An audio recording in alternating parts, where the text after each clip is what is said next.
Glory to Jesus Christ. This video is going to be all about Prison Visits 101. How do you get into a prison to see somebody that you know, either somebody from your family, your friends, your neighborhood, your church? It doesn't even matter if this is a religious missionary visit or not. A lot of people are extremely scared to do this because there's a lot of misconceptions about how difficult it is to get inside of a prison to visit and the kind of danger that you may be exposed to. So a lot of this kind of urban legends floating around, and people like to use those kind of as an excuse to not educate themselves. So I'm going to do the educating for you. I'm going to assume now all the information that I'm telling you is for visiting on a one-on-one basis. I'm not talking about joining a volunteer group and going in a group of 5 or 6 people in the auditorium or in the multi-purpose room and having like a seminar or having a church service. I'm talking specifically about, you as a single person. Not necessarily, I don't mean single as in not married, but as one person. Okay, number 1. The first thing is you need to get the inmate approval. You cannot force an inmate to meet with you, and most prisons will not even allow you in the door unless you are on that inmate's list of approved visitors. That takes 2 kinds of approval. Number 1 is the inmate has to consent. Okay, so you can talk on the phone with them about this. You could send letters back and forth, however it is that you're communicating with this person. And they will probably tell you exactly what it is that you have to do to get on the list. Now, it's pretty common that you're going to have to give the prison your legal name, your address, not a P.O. box. They need to know where you're living. And maybe your phone number. Do not send this information to the inmate. Okay? That's not really very smart. Unless it's like your dad or something. Don't do that. Okay? The inmate should be able to get from the prison a form, and they fill out part of the form, then you fill out part of the form, and then you mail it back directly to the prison administration. Okay?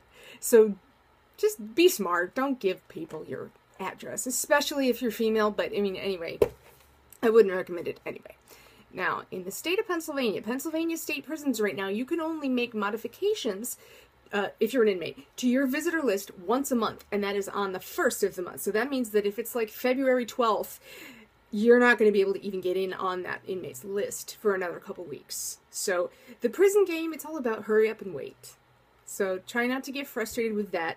The inmates are already frustrated with it, so we try not to add too much to their frustration at all, as much as we can. So after that's all clear, you will be notified that you've been accepted on the list. The inmate may actually get that form rather than you, but they should tell you, okay, you're on my list, you can come at such and such a time.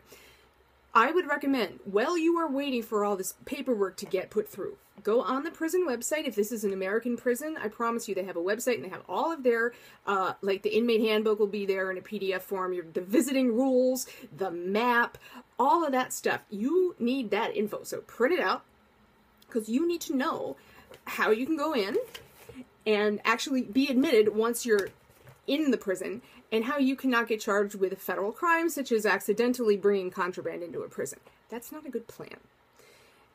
Check the rules every time you go, and with every prison, because they can be a little bit different, even if it's in the same prison system, even if the prisons are only a couple miles apart. Okay, a lot of the rules are state specific, but a lot of them also have to do with the security risk that the inmates present. So for example, if you're going into a prison camp or a, community corrections, okay, where the inmates are allowed to wear street clothes, they're actually allowed to go out into town and look for jobs and stuff. I mean, they're pretty closely supervised. But where they're allowed to do that, you're going to be allowed a little bit more wiggle room than if you're going into a maximum security penitentiary, in which case, good luck with that. So you need to know, and anytime you go more than a week or 2 without visiting someone, go back to the website and just make sure that nothing else has changed. Because this stuff changes, and the prison is not obligated to notify you. But you are obligated to find it out. I know it's weird, but it is what it is. Okay. Now, when you go, if you are driving, you need to arrive, and forgive me if I'm insulting you. This should be common sense, but in a lot of cases it isn't. I've seen people do this, okay? You're going to need to drive a car that is not stolen. You're going to need current license plates on that car. You are going to need current registration with the sticker. You are going to need to have valid and current car insurance, okay?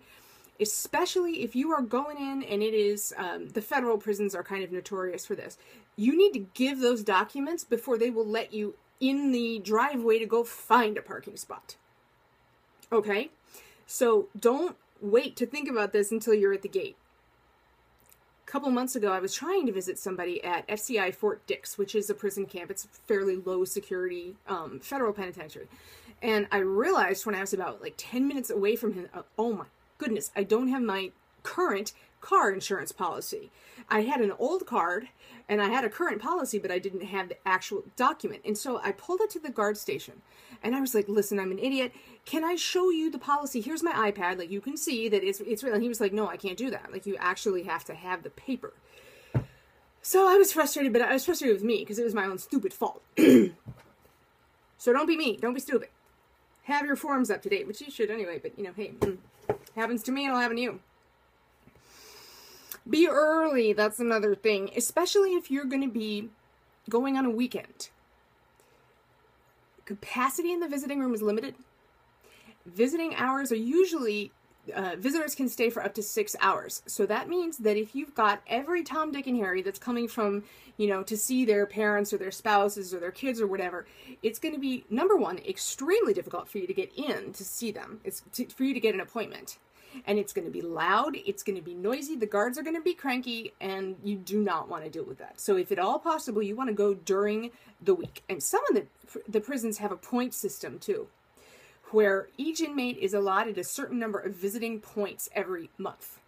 And that determines when they can have the visitor. So, for example, if they want to have a visit on a Friday, Saturday, or Sunday, they have to, you know, pay points for that. But if they want to see you on a Tuesday morning or whatever, they don't. So particularly in cases where, you know, if I'm not related to that person, I'm going to try to come at a time when they don't have to, you know, buy the visit with points. I try not to put them in that situation. What else? My notes. Oh, glory, yes. This is the most important one. Obey the guards. Obey the guards, please. The guards say jump, you say how high. You're going to find out very quickly, if you haven't ever visited somebody in prison before, that the guards are often much harder to deal with than the inmates are because they resent volunteers. Not all guards. I've met some great guards. I'm saying some of them do. And they can really make your life hell, and they can make the inmates' life hell. So it doesn't matter if you don't understand. It doesn't matter if you think the guard is wrong. Never argue. If you really do, swear to God, think that the guard is wrong and you want to discuss it with them, fine, but don't do it in front of an inmate because you think they're going to lose face by admitting that they're wrong in front of an inmate? No, because they're going to get shanked later for that. Do you know what I mean? It's not funny, but it's like the things that you only think of once you're actually in that situation. So, for example, the prison where I go once a week, part of their dress code is no sweater coats. You can bring them in the lobby, but you can't take a sweater coat or even a belted cardigan back to the secure side for obvious reasons. The guard had me take off my belt of my sweater coat, and he's like, okay, well, you can't bring that back in there, but I'll hold it for you so you can get it when you come back out. But the cardigan is fine, he said. So guess what? After I got back on the secure side, I had, you know, Nurse Ratched in my face about, oh, you can't have that, blah, blah, blah, blah, blah. And I was like, but the guard at the desk said you could. And she was like, I don't care what he said. Fortunately, I had a shirt on underneath of it. So she was able to just take my sweater. She was like, all right, well, I'll bring this back out so you can get it when you leave. And I was like, thank you. I won't make that mistake again. You know, it wasn't my fault. But whatever. You know, you don't argue. You're not going to win. Other stuff. Don't bring anything, okay? Some prisons will allow you to bring in a writing pad, but it cannot be spiral bound. Nothing metal. And like a gel pen or something, but many of them do not. Again, when in doubt, call after reading the visiting handbook, right? You don't want to call with stupid questions, so make sure that it's not covered in that pack it before you bother a guard with that. And no taking anything out.